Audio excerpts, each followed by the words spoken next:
Warning, this episode of Monday Night Raw, episode number 3, does not represent any body of work of the channel owner or anyone else associated with this project. To us, it is this bad. Watch at your own risk. Again, I implore you, please turn away, as the train wreck that you are about to embark on is not going to be for the weak of heart. For this is a cry to the Duloc universe. We had technical difficulties and staffing issues surrounding Monday Night Raw. Mistakes were made. We apologize and take full responsibility for the hot, steaming pile of garbage that is Monday Night Raw number 3. But have no fear, better will be upon us. SmackDown, episode number 3, here's looking to you. For those of you who have made it this far, this is an actual promo from Mahal for this week. You're welcome. If anyone needs to know what to watch, the only things worth tuning in for backstage segments involving Bo Dallas, so please, look away. Look away.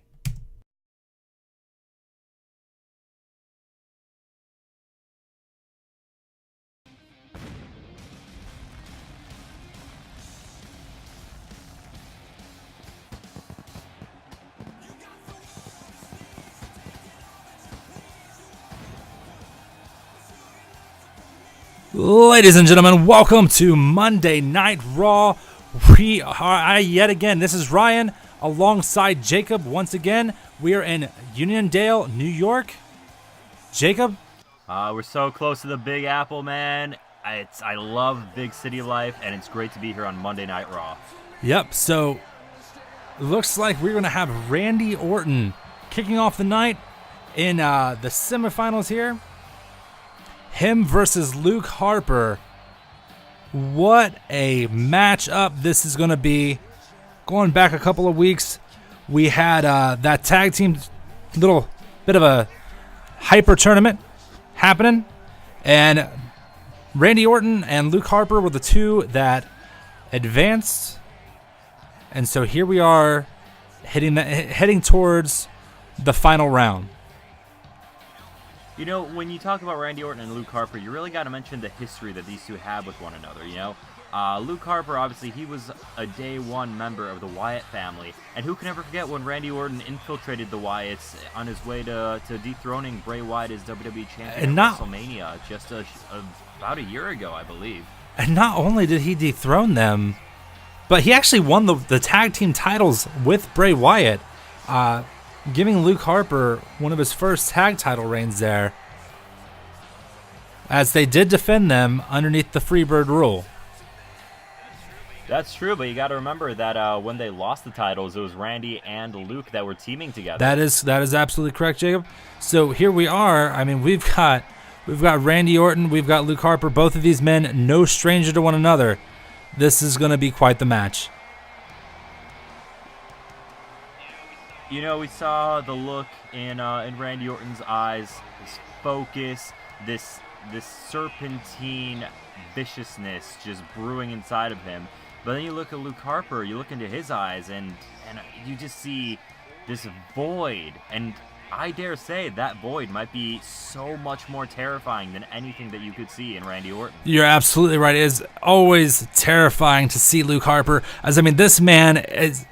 I honestly, if you look up soulless in the dictionary, I feel like you're going to see a picture of Luke Harper next to that definition. You know, if nothing more, at the very least, of Luke Harper's eyes. Very accurate. We've got one heck of a card tonight, and we actually have both of the semifinal rounds tonight. As we are kicking off with Luke Harper versus Randy Orton, later tonight we also will have Dolph Ziggler versus Cassius Ohno. And what a fantastic hard-hitting match that is sure to be. But in the present, here we go. Luke Harper, Randy Orton about to get underway. Ryan, who do you give the advantage to in this match? Honestly, I've always been a massive fan of Randy Orton, but... Whoa, okay, what was that? Luke Harper busting out a Hurricane Rana? That's something a man his size should not be able to do. But as I was going to say, when it comes down to just all-around athletic ability and no remorse in using it, I honestly have to give Luke Harper the edge.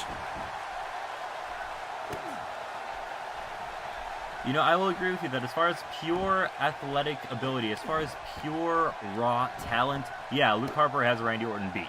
But you can't count out the experience of the Viper. Randy Orton is a multi-time world champion. He's a former Intercontinental champion. This man has main evented WrestleMania on more than one occasion. There's not very many people who are able to say that, to really lay claim to the amount of accolades that Randy Orton has done.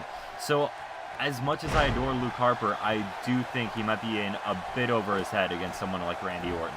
Well, and right now, Jacob, normally I'd fully agree with you, but Luke Harper does seem to have this this matchup right now well in hand. And there we go.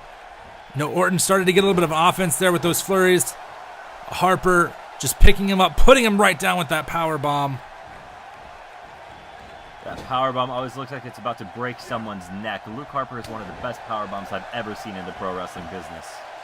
And Harper just kind of standing over top of Orton's lifeless body. You know, I'm surprised he didn't go for a pin there. Instead, just kind of admiring his handiwork. Oh, and just wanted to rip the Adam's apple out of Randy Orton with the ropes right there. I mean, that is definitely one of the things that makes Luke Harper extremely dangerous. And also, probably the biggest thing I think that's going to hold him back is that he does love to inflict pain, and I'm not sure he knows when enough is enough and when to just go for that count. You know, what's really interesting to me about Luke Harper is that the crowd always seems to want to see Luke Harper inflict more and more damage. I mean, you see how right there, he just decked Randy Orton with that super kick.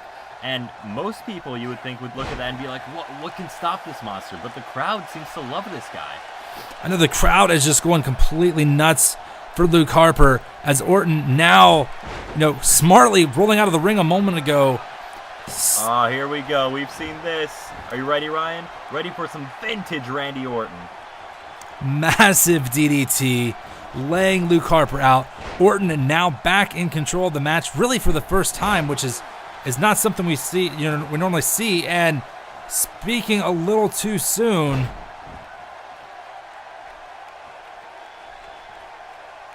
oh man, Harper is setting him up, but what's he got in store? That discus clothesline, and he hits it, taking Randy's I'm just head not off. sure he got all of it.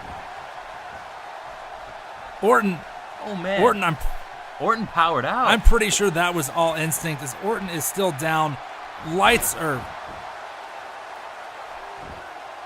Orton right back up. I think Randy might have been trying for an RKO there, and Luke Harper just threw him right over his shoulder. I think you're absolutely right. You know, the Viper tried to strike, and it did not happen.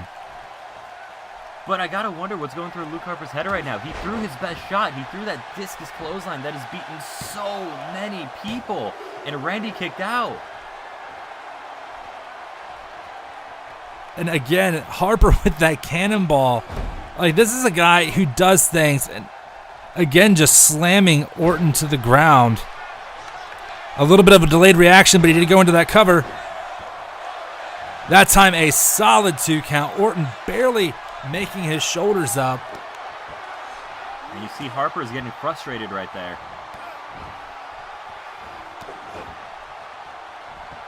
And that time, for the second time, Harper with the clothesline. That time, he definitely got all of it. And Orton, Randy, how in the world is Randy Orton powering out of that? Jacob, I'm pretty sure that is all instinct.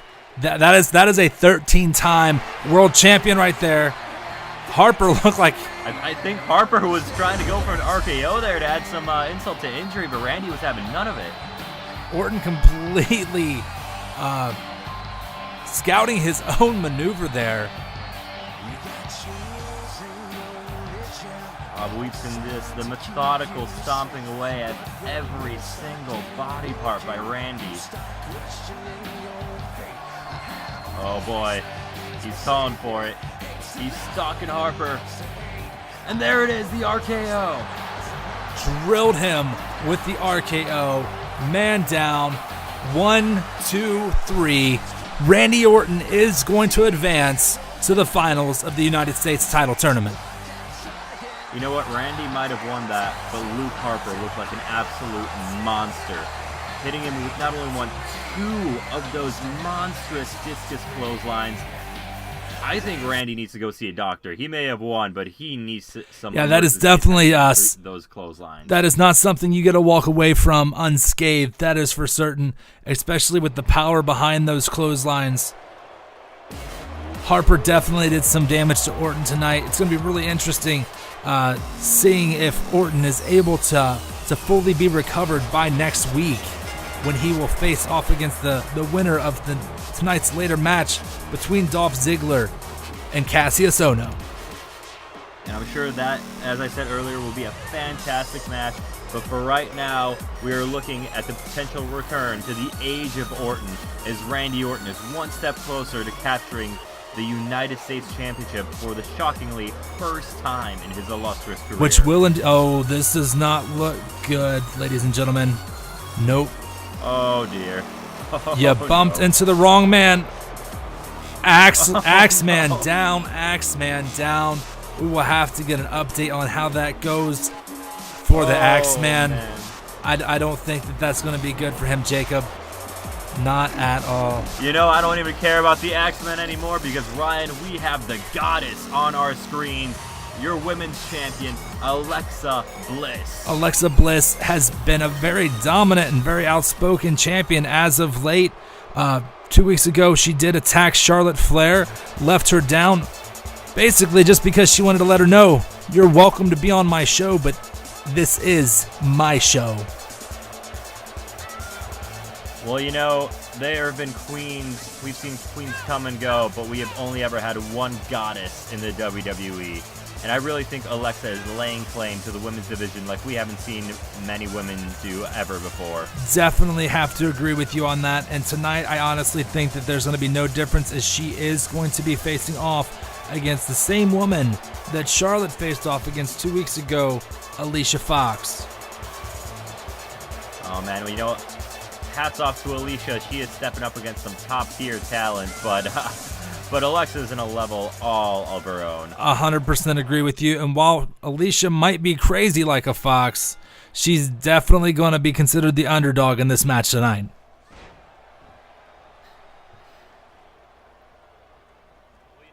Well, you know, I was talking with Alicia backstage earlier, and did you know that coat that she has with her is actually made from 100% ostrich feathers? From ostrich feathers.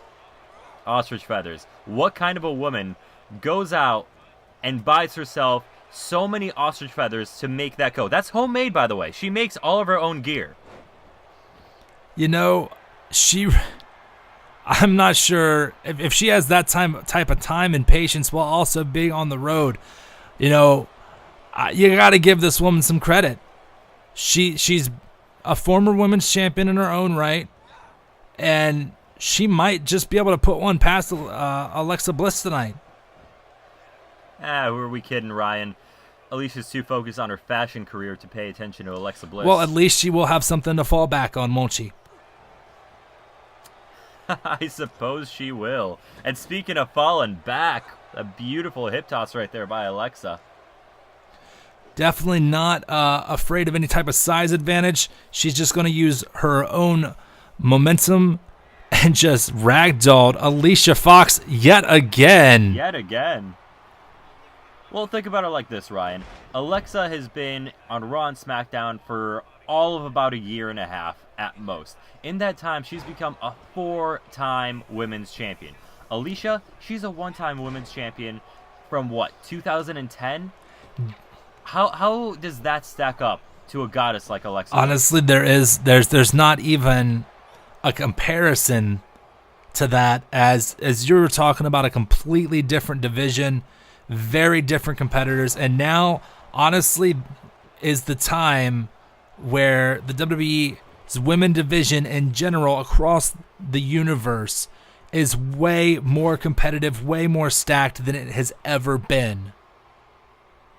Yeah, that's very true. I dare say this is the strongest women's division that we have ever seen. And I'm sure that's getting to Alicia Fox a little bit, that when she was champion, a lot of people are looking down on that time in the women's division. And right now, she must feel very overshadowed by all the women around her. Yeah, it's weird considering that Alicia Fox must feel kind of like a relic of the past. as she definitely is the veteran here in this matchup. And Foxy is not looking all that foxy right now in the ring. You know, it's funny to me that you're calling her a relic because it's kind of true. The Bellas were in her era. Both of them have retired. Caitlyn is gone. Eve is gone. AJ Lee's gone. Alicia's really the only one who remains. It is quite sad in that fact, but it's also very true. As I mean, you know, the only person still underneath a contract as Fox goes for the pin from that time frame would indeed it'd be literally Alicia Fox and Paige. And Paige, you know... Well, no. Paige came around a few years later. Gotta remember, Paige did take the women's title off of AJ Lee, so they were here. She did, but Alicia Fox was... Oh, man, Alicia Fox just getting put away by that DDT out of nowhere. We're too busy reminiscing about the past. We should be paying attention to the present with Alexa Bliss stealing a pin right there. I mean, that spike DDT. We undersold that. Alicia Fox was completely knocked out. I mean, Fox did have a wonderful offense there with that clothesline, but that I think she went for a powerbomb or something there, and there it is. Yep, went for a powerbomb, got it reversed. That spike on that DDT, Fox was out like a light. The lights were on, and no one was home. And I maintain Alexa Bliss is the one true goddess here in the WWE. It's scary, as she really did have less trouble with Fox than, you know, Charlotte Flair. Oh, wait, whoa. Oh, with that kendo stick out of nowhere. Where did she even come from? I don't know, but I think she's saying she's back, and she just laid out Alexa Bliss. Oh, my. Oh, dear.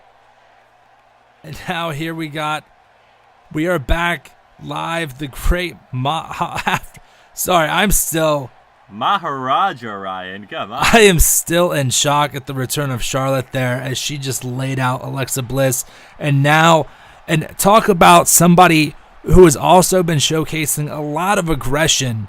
Jinder Mahal last week just laying into Roman Reigns.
Wow, some really strong words there from the modern-day Maharaja.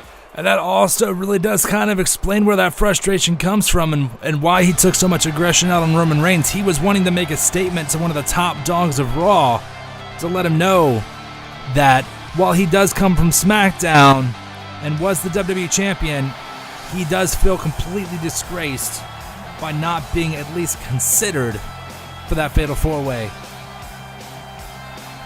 I really don't blame Jinder there, Ryan. I really do understand where it is that he's coming from. I actually imagine being at the top of the mountain and being yanked off just to be used as a puppet almost to just take a shot against your home team. I completely actually have to agree with you on that. And now we head into tag team action between the Usos and TM61. Both of these teams, the Usos came, another talented team that actually came from SmackDown, previously had been on Raw for a time way back in the day, before the brand thing really hit momentum. And they came over here back to Raw, laid claim to the tag team titles on day one-ish. It's rare that a catchphrase fits as well as it does, but with the Usos, they have been together since day one-ish. They are twin brothers. They have been with one another through every single important life milestone. They have learned with one another. And here they are right now dominating the tag team division together. Now TM61, they are a hungry team. They are out to prove something, but the Usos are one of the best tag teams in the world today. I know you have, and this is actually one of my favorite types of matchups, as you have a very veteran, very solidified, still hungry team in the Usos, as they are proving their dominance and building their legacy. And then you have the younger team of TM61. These guys are hungry, just getting called up from NXT, and they have they're the ones who truly have something to prove, not only in the division, but to the fans and even to each other. That's true. Now remember though, TM61 aren't exactly rookies. They have traveled the world all over. They've been to Japan. They've obviously wrestled all over their native Australia. They've been all around Europe. These guys, they're mighty, and the mighty don't kneel. Well, I do agree with you. They have this is one of their first dances in the big leagues, and so it is going to be interesting to see how they square up against the Usos. I guess the Usos decided for a quick swap right there. I'm going to assume here that they just decided. Really, I don't know what they decided. What did they decide, Ryan? What did they decide? Honestly, I'm not really sure what they decided. I mean, they're twins. Maybe it was a telepathic thing. I don't know. Oh man, Shane Thorne with that Phoenix Splash out of nowhere. Early offense here to Jey Uso. Nice Samoan drop onto Shane Thorne. I really expected the Usos to just quickly grab and have a little bit of tag team action here. What are we doing here? Oh man, what in the world? Oh dear. I'm not even sure who that hurt more. I think Shane Thorne really took one for the team there, but it looks like Jey Uso is really out of it right now. I did not expect for this TM61 to take this big of an advantage early on against the Usos. This comes back to what I was saying. TM61, they're not rookies. They're hungry. They have a lot to prove, and this may be their first time in the big leagues, but they are far, far from the inexperienced rookies that some people may expect them to be. I believe, as one great announcer used to say, this ain't their first rodeo. Look at these elbow drops. I think he's even hurting his own elbow to deal damage to Jey Uso here.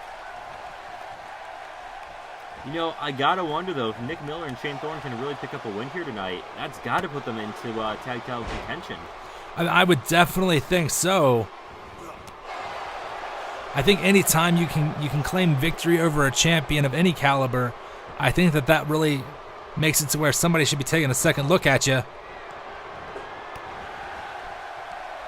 And just when you thought the Usos were going to at least, get the fresh man in. Yeah, we go right back to the Aussie corner. And another massive elbow drop. Jey Uso is just completely out of it, and he's not even in no man's land. He's in enemy's territory right now with nowhere to go. Up, but there we go. This is exactly what Jey needed to do.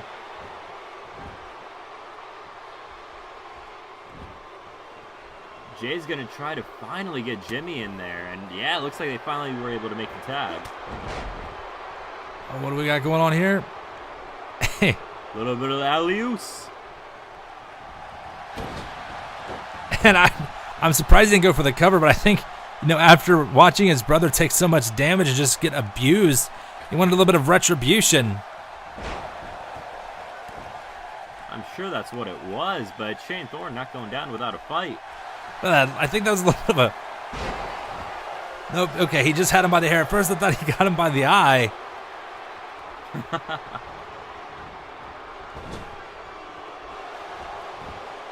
Like, I know they're a hungry team, but...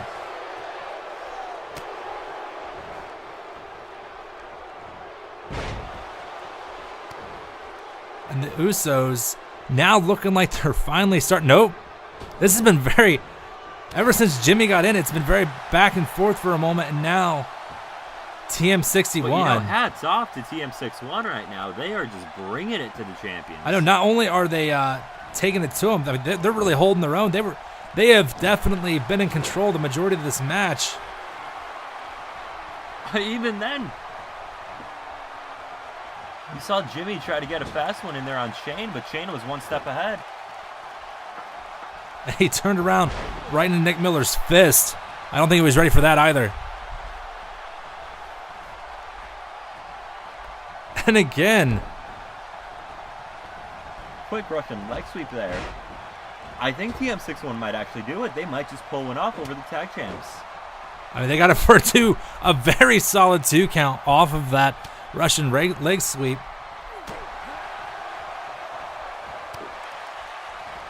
You want to talk about a performance that I never would have expected. Like, they really have the tag champs reeling here.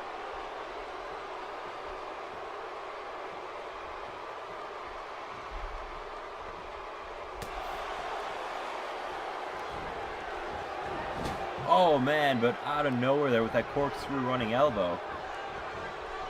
Now that was a beautiful move. You want to talk?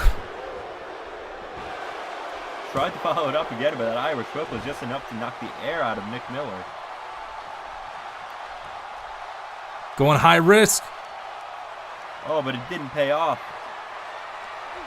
I'm completely in awe of TM61 as a massive spine buster. Nick Miller really in control of Jimmy Uso right now.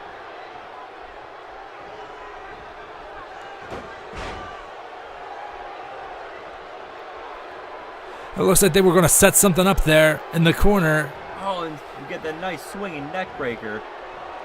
Honestly, I think Nick Miller should have covered him right there.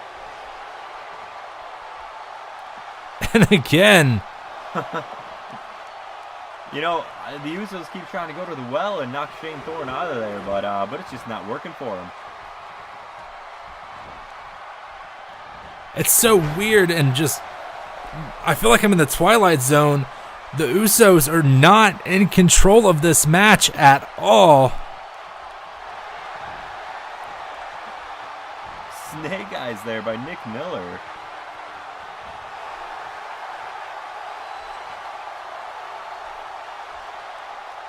It's almost like TM61 refusing to go for the pin. Instead, oh, here we go. I think they just want to keep proving themselves. It looks like they just missed one another there. Too much momentum on either side. But you know what? You could be fancy, you could hit the coolest move ever, but sometimes a right hand is all you need. So that was a beautiful right hand, putting Shane Thorne down. A nice elbow. And again, this time Jey Uso being caught by Nick Miller. I don't know why they keep trying. It's clearly not working. TM61 have them scouted. I'd say TM61 has definitely done their homework, as the Usos are the team that has not been prepared in this matchup.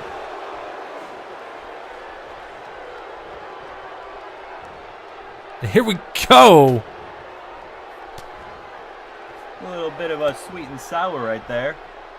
Going for that cover. Nice 2 count. The Usos, I can't believe I'm going to say this, but the Usos are definitely in trouble of losing this. The Usos are on the ropes, and I'm shocked. This is TM61's first ever match on the main roster, and they are taking it to the Tag Team Champions. TM61 is indeed taking it to the Tag Team Champions tonight.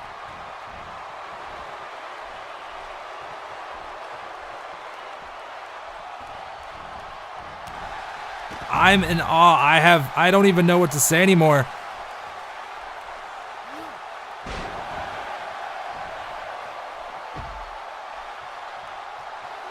And again, knocking him out of the ring.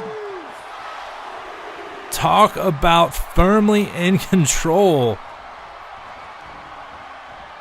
TM61 is showcasing dominance that I would have never expected another team to have over the Tag Team Champions. But you know, somewhere backstage, Seth Rollins and Dean Ambrose are watching this match because they're still owed a rematch against the Usos for the Tag Team titles. And you gotta think that while watching this, they're loving seeing how the Usos are on the ropes, the amount of damage that TM61 are inflicting on them. Oh, here we go. They didn't get to work anything over. He's still locked it in. Jey Uso, Nick Miller is just not looking healthy. The body's not supposed to bend that way. Look at this. But he's getting out of it. I don't think I've ever seen anyone escape from that move from the Usos. Normally, however, the Usos are in control and at least get a nice drop onto the leg. And oh my goodness. Exploder right in the corner there. And letting. Oh man. Nick Miller, I think it looked like he was second guessing himself about stopping that tag. I don't know what he was trying to prove or what he was thinking about. But he let that ooze slip right through his fingers. You know, Jimmy Uso fighting back, really trying to get something going for himself. See Jay on the outside just contemplating his entire match by the looks of it. Say, Jay is currently out while sitting up. But that's not going to stop Jimmy from hitting a huge diving headbutt right there. Say, finally building up some momentum. Maybe I spoke too soon.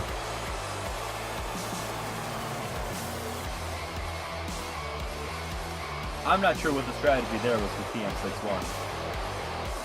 I say they completely had the Usos on the rope and they still chose to tag out at that time.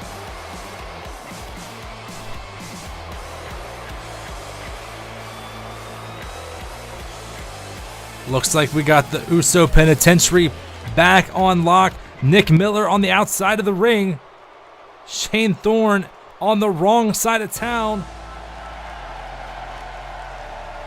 Oh, we've seen this before. You know what they love to set up with that slam. There it is. The Superfly Splash. That might be it. Nick Miller trying to get into the ring. And the 3 count. This is why they're the tag team champions, Ryan.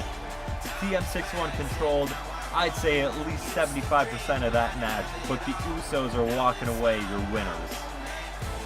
Hey, the Usos struck just at the right time with the right amount of intensity. It was not enough. It was too much, for TM61 to recover from. But TM61 has definitely at least earned my respect, along, I guarantee, with the WWE Universes, as that was a show. You know, they may have come up a little short tonight, but the future is bright for these guys from Down Under. Definitely, without a doubt, Jacob, as they put on a clinic. And if you want to talk about a team putting the entire tag team division on notice, I think tonight TM61 did a fine job of showing exactly where the bar is set here on Monday Night Raw. Hey Ryan, I am just getting a notification from the back right now. The next week, TM61 are going to have a match against Ambrose and Rollins. That is going to be an astounding match from the tag team champions to the former tag team champions. TM61 better bring their A game.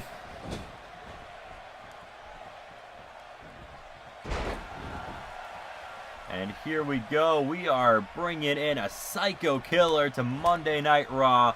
Tommaso Ciampa is in the house. Going from tag team division over to Tommaso Ciampa. Talk about, from the high flyers to the guy who's able to do just about anything.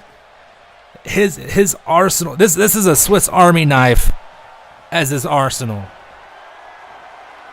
Ryan, are you paying attention, though? This is Tommaso Ciampa's first ever match here on Monday Night Raw. And do you see what he's wearing? He's wearing his old DIY trunks just to rub it in a little bit to Johnny Gargano, who, for all of you who follow SmackDown, have noticed that Johnny's not quite being able to get up on his feet here on the main roster. Yeah, Johnny has had a little trials and tribulations over on SmackDown, and Ciampa's definitely looking to make that a little bit of salt in the wound there, so to speak. But it is going to be interesting to see how he himself handles up against Cedric Alexander here tonight on Monday Night Raw. These guys were both in the inaugural Cruiserweight Classic, Ryan, and it's interesting because Tommaso Ciampa was actually out in the first round. Cedric Alexander made it to round 2, and who could ever forget that classic that he put on with Kota Ibushi, and how the audience, how the fans chanted, "Please sign Cedric" after that match. There are a lot of people who get called fan favorites. Cedric Alexander is actually deserving of that moniker. As he earned, again, very, very, very much like how TM61 just put on a clinic and a classic and earned the respect of the WWE Universe here on the main event, on the main show, Monday Night Raw. Cedric Alexander you were correct, did the exact same thing in that match against Kota Ibushi. And that's actually, that very night, Triple H came out and said yes to the WWE Universe. And that is where the story of Cedric Alexander started. And tonight, we will see another chapter written as these two men do battle.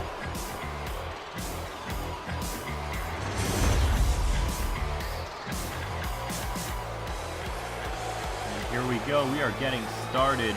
Ciampa just staring a hole through Alexander. And immediately lifting him up down for the slam. Ciampa goes right after Alexander, just doesn't even hesitate to show dominance. Oh, that diving clothesline there, just taking off Cedric's head.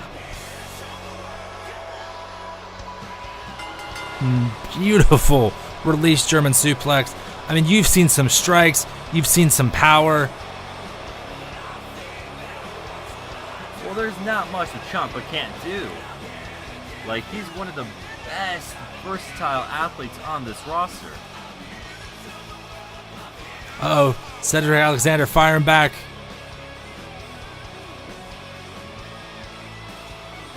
Now, Ryan, I'm going to go ahead and make this comparison, and correct me if you think I'm wrong, but I would say that Tommaso Ciampa is the reincarnation of Cesaro as a cruiserweight. You know, I can't even argue that. He's a great in-ring technician. He's a little bit smaller of a guy, but he's very tenacious. And his strikes are just a thing of beauty. Cesaro has his uppercuts. Ciampa has his knees. You know what? That is a match I want to see happen. Raw GM, SmackDown GM, I hope you're listening. Make that happen. Cesaro versus Ciampa would be a dream come true without a doubt here on the main roster. As they're talking of the knees, a hard knee strike on Cedric Alexander, and instead of going for the cover, just launching fists into the face. Man, this guy, he calls himself the Black Heart. He has absolutely no remorse. He will just go at you, and when he sees that you're down on the ground, bleeding and crying, he's going to give you even more. So Cedric Alexander definitely has his work cut out for him here. And Ciampa just denies right away. And that knee into the suplex.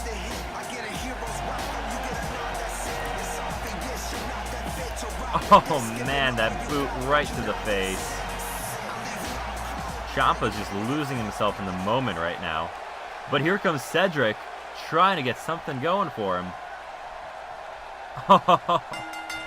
And instead just got a face full of turnbuckle right there. So he definitely ate the turnbuckle, and there's that bridging armbar that Tommaso has put so many people away with. And now Cedric trying to fight out, refusing to tap. He's not really getting anywhere on getting to the ropes, though. Unfortunately. It's too much. Just too much for Cedric to handle. Cedric realized he had one of two options: tap out, or his arm was going to be broken completely off.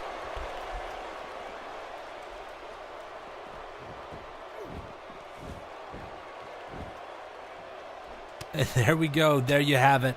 Tommaso Ciampa. And now, Hey, look at that. There's Bo Dallas. I don't know how I feel about that. I think... Oh, geez. I mean, I guess good intentions on Bo's behalf, but, oh, dear. I really can't help but feel sorry for Curtis Axel right now. It is not looking good, like it's going to be a good week next week for Curtis Axel, but it is going to be a good week for one of these next two men as Dolph Ziggler takes on Cassius Ohno to determine who's going to participate in the finals to see who is crowned the new United States champion. These guys are both super hungry. Dolph Ziggler, he's been to the top of the mountain. He's a former 2-time world champion. He's a former 5-time Intercontinental champion, 1-time United States champion. Cassius Ohno, he's a world-renowned athlete. He's been a champion all over the world. Japan, Canada. But he has never held gold in the WWE. That is accurate. He never has. But quite frankly, if there is a man in this tournament who could pull up the upset, it would the strikes of Cassius Ohno. His strikes alone tell me that he can make it. But first, he's got to get past a multi-time champion in Dolph Ziggler. Neither of these men are slouches. This is going to be a very hard-hitting match.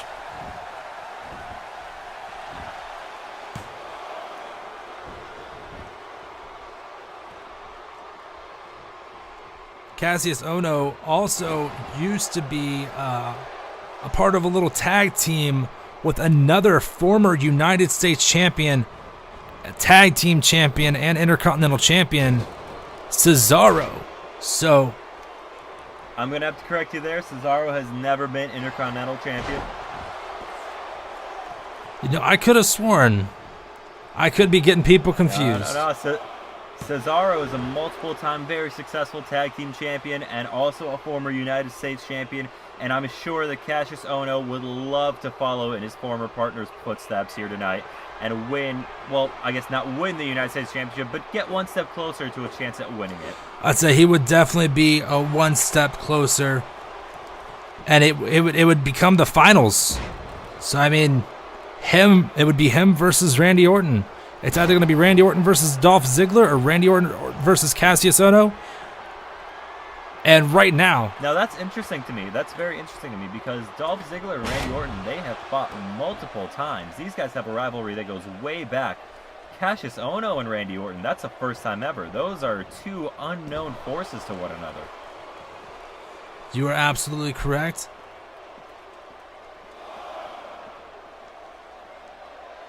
And you are actually 100% correct on Cesaro. He never did win the Intercontinental title. He did, however, his one United States Championship reign did start after he beat John Cena in a U.S. Open challenge. Actually, also incorrect there. Cesaro beat Santino Marella in a match at SummerSlam. He came very close to defeating John Cena in the U.S. Open Challenge, but ultimately Cena kept pulling out win after Cesaro. My apologies, I did read my notes incorrectly here. It was actually voted Best John Cena U.S. Open Challenge Match of 2015. What would you do without me here? Apparently Crash and Burn. Crash and Burn, almost like that neckbreaker to Ziggler right there, kicking out at one. Ziggler, a very tenacious former world champion, former Intercontinental champion. I mean, you're looking at really, I do believe Ziggler is just about, if not, a Grand Slam champion. Is that not correct? You know what? Yeah, he is world champion, Intercontinental champion, U.S. champion, tag team champion as part of the infamous Spirit Squad. Dolph Ziggler is very much a Grand Slam champion. I mean, you're looking at a guy right now in the ring whose accomplishments, while not a multi-time champion such as John Cena on that scale, but he does hold an accolade that John Cena does not, and that is he is a Grand Slam champion. Ow, that is a nasty... No, normally it's Cassius Ohno that's known for his strikes, and right there Dolph Ziggler delivered one heck of a headbutt.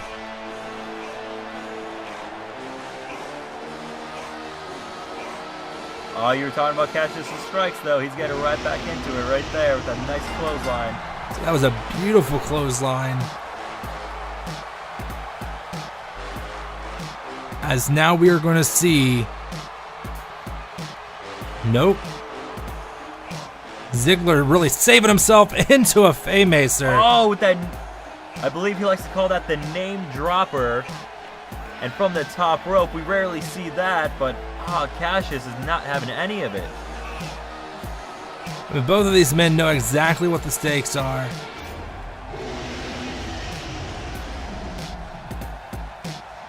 Willing to hold on and do anything it takes. Ziggler with that nice splash in the corner. Go! There it is, another version of the name dropper right there. He definitely got all of that one.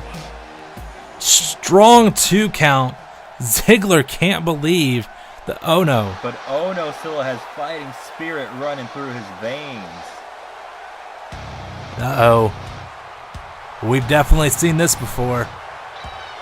Tuning up the band. I think it's more of an insult than a compliment to the legends of the past. Oh, but Ohno ducks right out of it.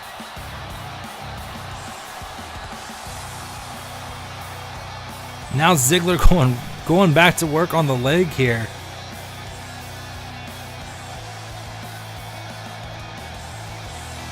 Realizing his plan. Oh, missing him with a big elbow drop right there. His plan's just completely blown.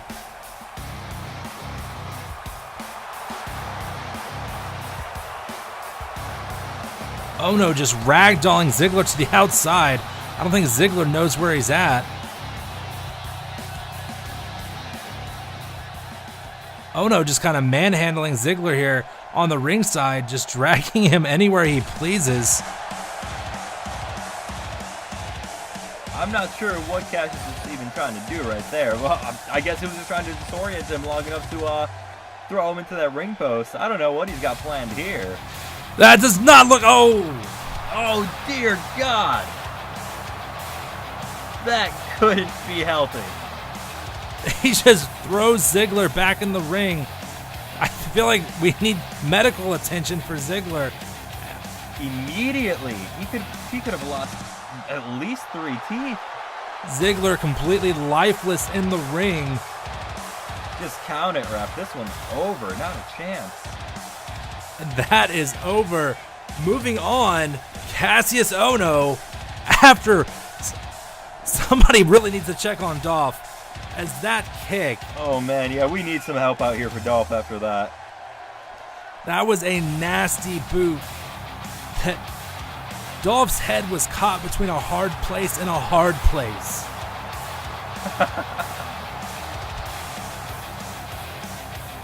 As Cassius Ohno will now face off against Randy Orton next week on Monday Night Raw to determine the new United States Champion. I can't wait for that. The Knockout Artist versus the Viper. You guys do not want to miss this. Definitely going to be a match worthy of headlining, or not any Monday Night Raw, and definitely worthy of any pay-per-view.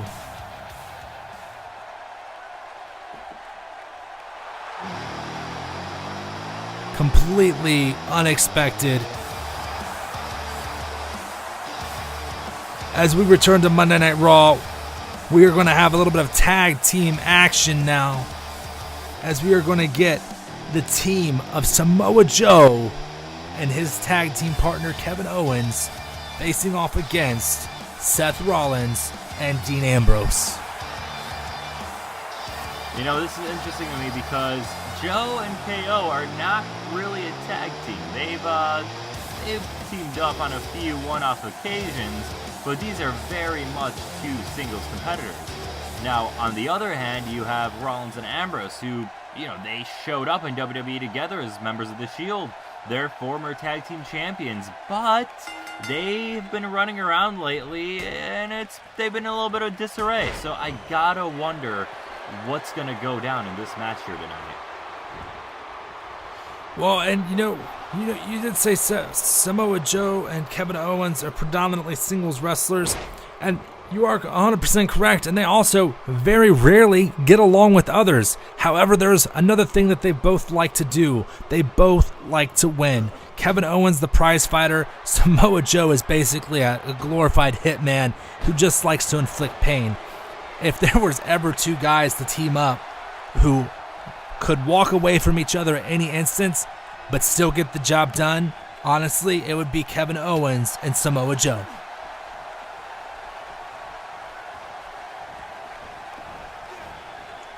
And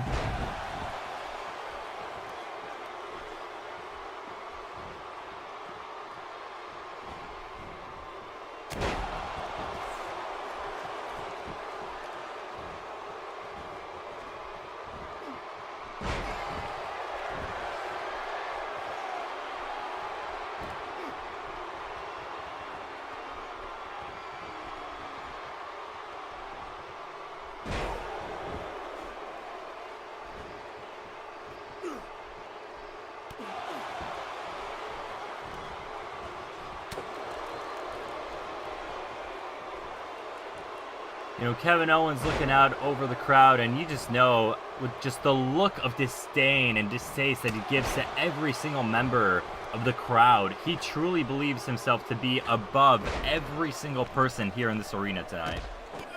And that's what happens when you have the attitude of a prize fighter and all you think about's the money. Kevin Owens does believe that he is better than everybody in and out of the ring. Now, it's funny because that's a very similar mentality that Seth Rollins used to have. Now, he's changed his ways just a little bit since then, but you can't forget that when this man was WWE Champion, he was self-centered and selfish as they come.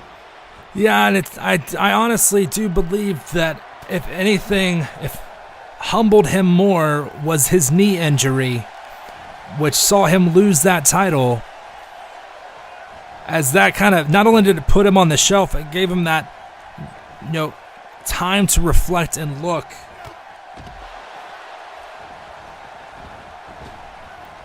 So I honestly think that if there is a man who has found redemption and rejoining up with his Shield brethren, Seth Rollins probably feels the best about having friends once again.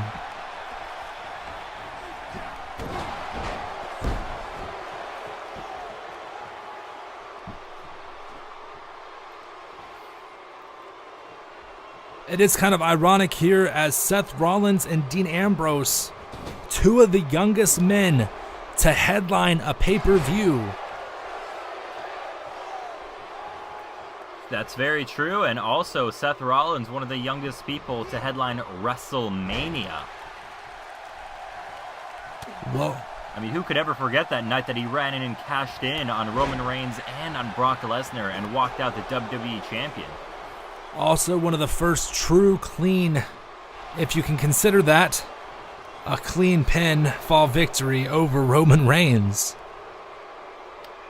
That's very true. That is very, very true. Roman was seemingly untouchable at the time, but Seth Rollins was able to put him away with a beautiful curb stomp.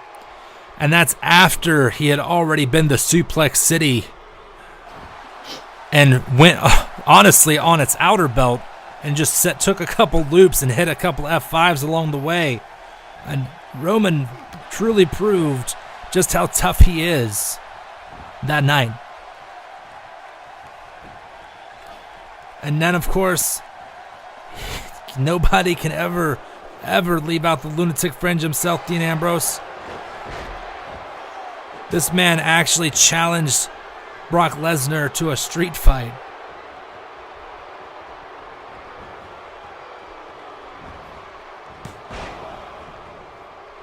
Now, I do think that this would be an appropriate time to bring up Roman Reigns as well, seeing as we were talking all about the Shield. Roman Reigns is currently recuperating from that vicious attack by Jinder Mahal last week. He is not here tonight, and we hope to hear more about the Big Dog's condition very soon. Very true, Jacob, as that truly was a brutal beating that he received. Which, again, we've spoke about the beatings that Roman Reigns has taken between Rollins and Brock Lesnar. But that was a different level. Especially watching him be put almost through a barricade and almost through a trash can. With Brock Lesnar, he'll hurt you, he'll hit you hard, but it's always just business. With Jinder Mahal, I think it was personal. I think Jinder saw Roman as that big slap in the face. Roman was just put into that fatal four-way, no questions asked. Jinder had already made his intentions clear to Finn earlier that night, and finally getting his hands on Roman, he just snapped.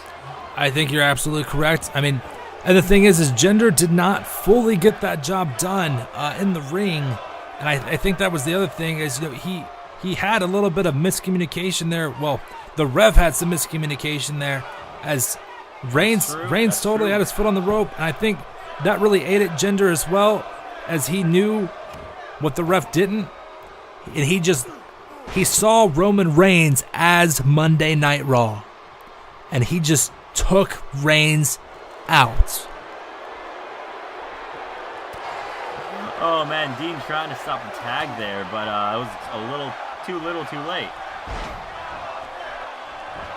I mean, Kevin Owens, very well versed.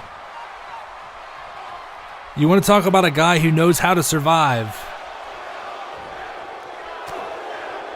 And he did just that, as Joe just stalking Ambrose.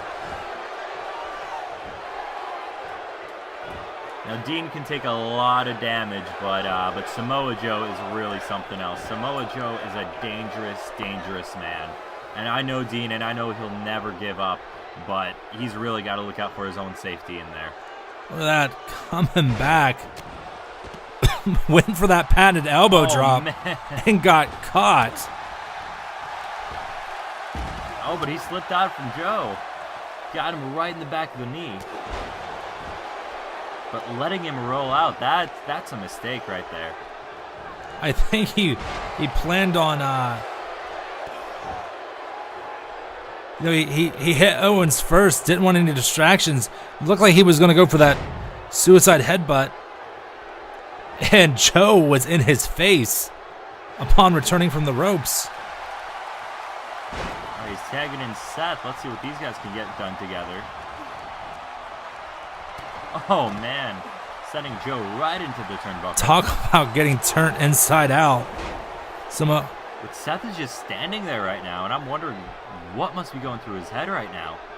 I mean, I'm sure the recent tag title loss must still be affecting him pretty strongly.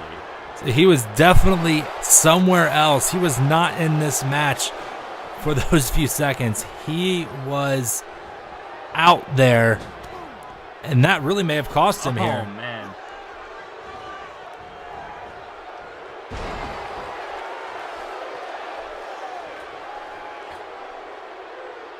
Yeah, he seemed fired up there for a moment. Samoa Joe catching him with a beautiful enziguri on the ropes. Trying to shake it off, but a rake to the eyes from Kevin Owens. Again, the guy will do anything to secure a victory, and a go-home driver. Not even going for the pin, just choking out Rollins there by the looks of it. Look at this. It's just grinding away at Seth Rollins. He literally has not gone for the cover, but he is making Rollins suffer. Oh, nice little knee to the face right there.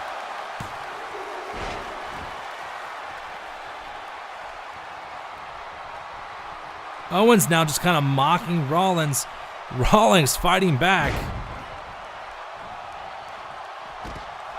Owens might have just gotten his foot put in his mouth because he might have started mocking him just a little too early right there. Rollins making the tag to Ambrose. Ambrose. I think there was a bit of miscommunication there. I think Rollins tagged Ambrose in to try and do more damage. Dean just went right for the cover when Seth judged that it wasn't enough. These two guys are apparently, for the first time in a long time, not really on the same page. Wonder if they're just kind of still reeling from their tag title loss. Kevin Owens definitely looking to take advantage.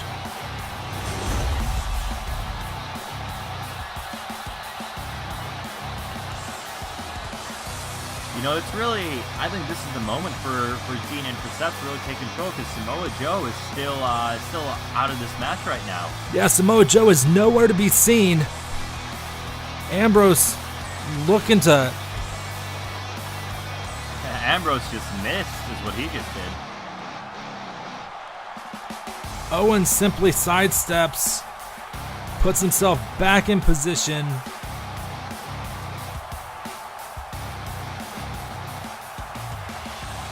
And there's Samoa Joe actually making his way right back on the apron. What a gut buster there. And that rib breaker. Is that a gut buster? I think he got him right in the ribs. I think you might be right on that one, Jacob. He definitely did some damage nonetheless. Look at this, just grinding his boot into the abdomen of Dean Ambrose. Kevin Owens is just playing with Dean Ambrose at this point.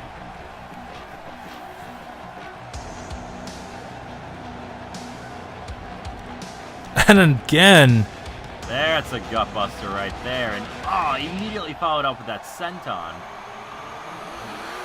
You see Seth on the apron begging for Dean to get it in.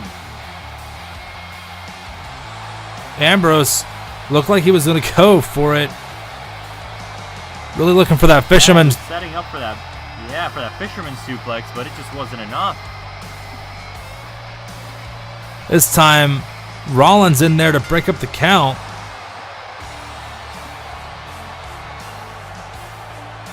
Rollins. I think Rollins was trying for that ripcord knee right there, and it just didn't work out for him.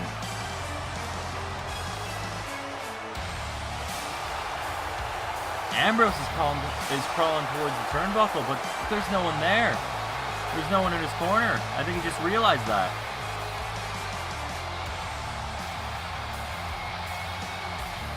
And Rollins, not where he needs to be.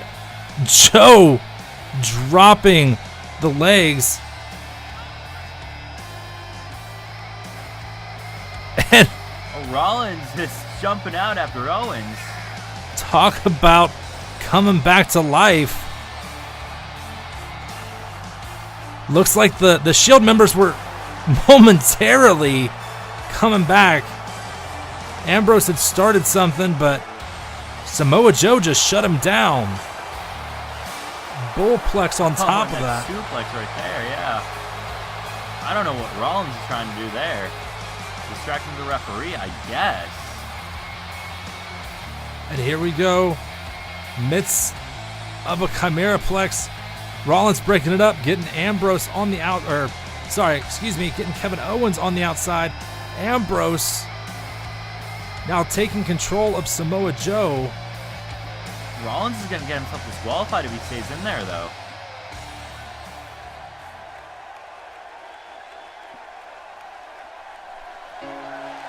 A little bit of a Shield double team. Finally getting on the same page, and now What? Ambrose kind of... I think Ambrose wasn't appreciating the help quite as much as maybe Seth was hoping he would. I think it... And then Seth just tried to do a springboard there. I think Ambrose accidentally pulled Joe out of the way, leading to Seth crashing and burning. Well, I honestly think Ambrose was just letting Rollins know, get out of the ring. You're going to lose this. You're going to cost us the match. It's really weird seeing Ambrose be the voice of reason ever.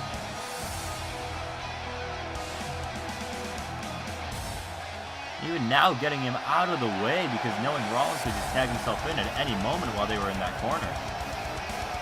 Joe definitely doing the right thing there, getting himself back into position. And Hal just setting up him and Owens. A nice tag move there.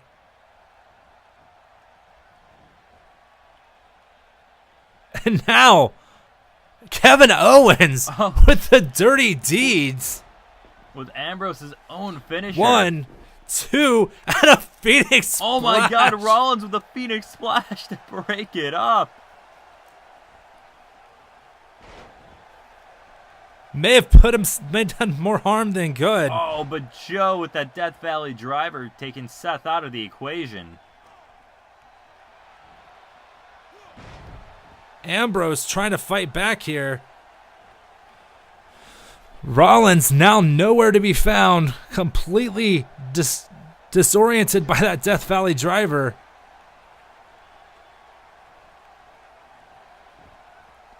And again, going to that rib and kidney area on Ambrose. Oh, we've seen this before. Pop-up powerbomb. And Rollins goes to trying desperately to get into the ring as he was able to watch Ambrose get covered by that pop-up powerbomb. Quite a bit of miscommunication from the Shield members in this matchup tonight. Owens and Joe, while not a well-oiled machine, more than enough to handle the clunky tandem of Rollins and Ambrose. You know, I can only imagine there's going to be some arguing in the Shield camp tonight. All I know is that Ambrose and Rollins better get back on the same page for next week, as TM61 really pushed the Usos tonight, and the Usos were on their game. If Ambrose and Rollins are not on the same page, if they are not a unit come next Monday, you very well might see the same outcome when they face off against TM61. That is very, very possible. Dean and Seth, they need to regroup. They need to take this week and really rethink their strategy, rethink their tag team unity, because If not, then they're done for. 100%. 100% agree with you. Now, time for the main event as our Universal Champion himself, Finn Balor, coming down to the ring. Talk about a guy deserving the first ever Universal Champion, now a 2-time Universal Champion. Well, and remember, that first reign that Finn ever had lasted all of about 24 hours. So you just know that every second that Finn has his title around his waist, he is just salvaging it. He is living it. This reign right now is the highlight of Finn Balor's entire life. Easily making up for lost time, without a doubt, Jacob, as Balor is looking to take the Balor Club to new heights. You know, he won his first Universal Championship as the Demon, and that is something that you just have not seen. And he actually came out, you know, he won it as himself, no face paint required, no transformation required, and no injury required this time. Has yet to relinquish, has yet to lose or really truly defend that title.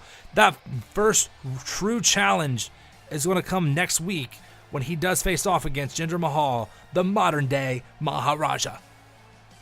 That's very true. Next week we have Jinder Mahal finally getting his championship match against Finn Balor.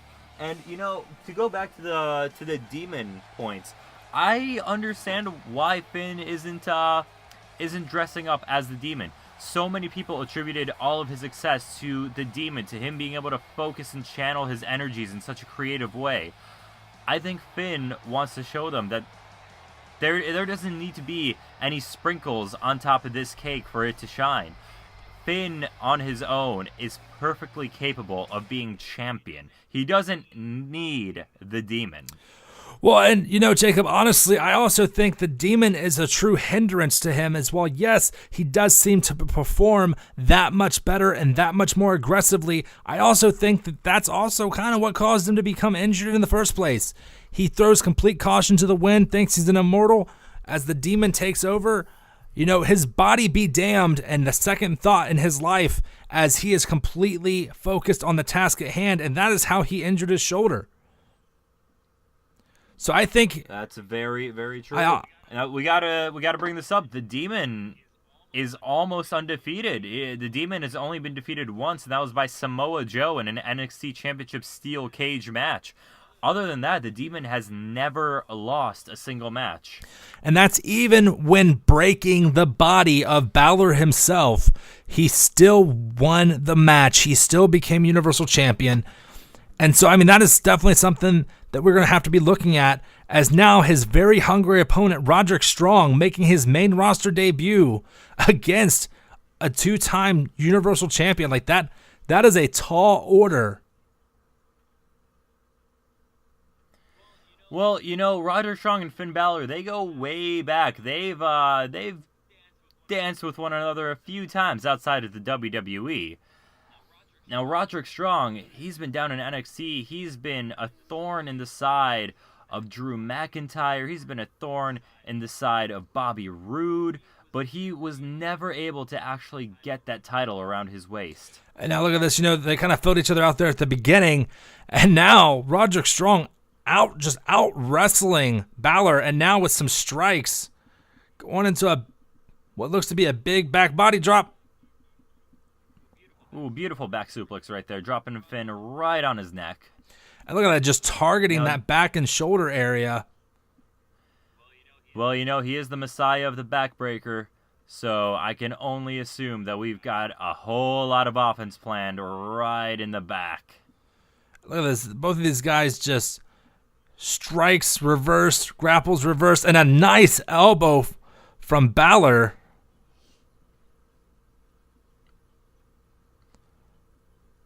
As this is definitely looking to be a nice, classic, lots of reversals from both men. The early sling blade.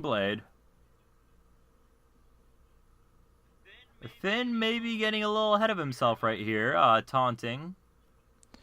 At the same time, that was the first time either man truly had the other one down for any significant time. Granted, Roderick Strong did just stay on top of Balor, where Balor decided to pander.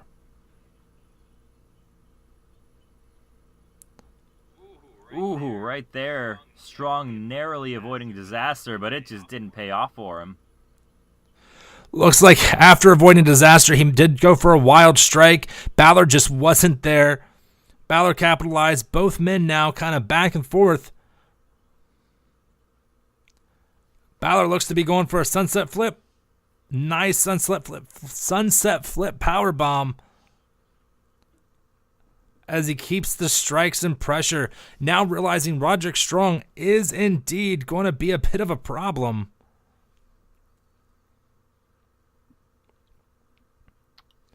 Got a nice key lock right there, right on the arm. Kind of slowing the pace down a little bit. Yeah, this isn't something we're used to seeing from either of these guys, really, because Finn likes to keep it nice and fast, and Roderick likes to keep those knees going the entire time. And that's more like it with a nice kick. And now Strong letting everybody know he is in this matchup. I really think this match comes down to the coup de grace versus the sick kick. I completely agree with you. Two very different kick-based finishing moves, but I think that's what we're in for here. Now Balor just unloading on Roderick Strong, and now is that Jinder Mahal? Balor seems to be distracted here. Strong taking advantage into the reversal there from Balor, not having any of it. Looks like we went for a little bit of a... Now Balor sizing up Strong. Coup de grace. That might be good night.